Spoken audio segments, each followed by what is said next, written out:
Well, we take great pride in West Michigan when it comes to our lakes and rivers, especially along our lakeshore. Absolutely. Tonight, in a story you will only see on 8, a major multi-million-dollar project is underway to clean up Lake Macatawa, a lake that is notorious for its ugly color. I had the chance to go in depth with Project Clarity, a small environmental army, I'm calling them, that are planning to make a not-so-small impact on our waters.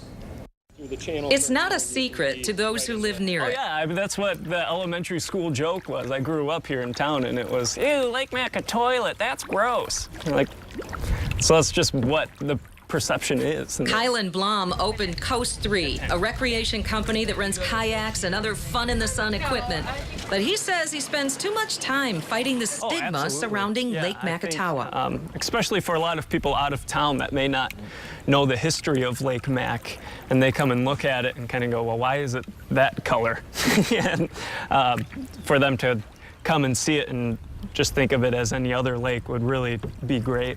If you've seen where Lake Macatawa meets Lake Michigan, there is a noticeable difference in what's feeding into the big lake.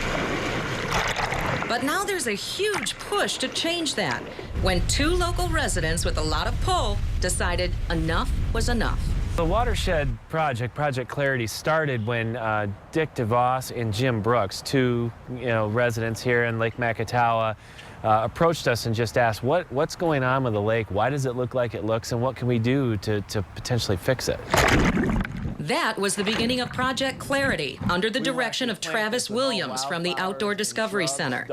It's a $12 million plan between the public and private sectors to restore the Macatawa watershed and ultimately clean up Lake Mac.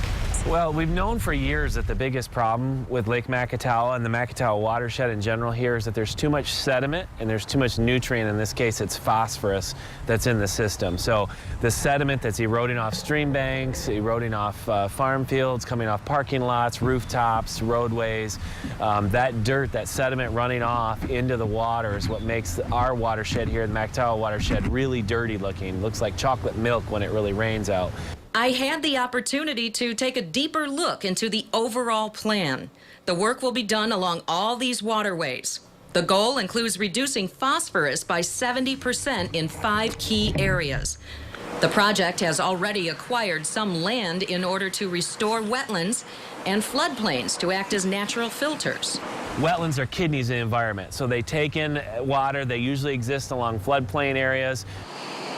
In fact, the first installment in the 175 square mile project is complete. That took me here, to the banks of the Nautilus Creek at the Paw Paw Footbridge in Zeeland, where a sloping bank with rocks and plantings were added. We're looking at replacing wetlands back in the system. We're looking at buying key pieces of land that could be used for restoration. We're looking at stream bank projects like we have here.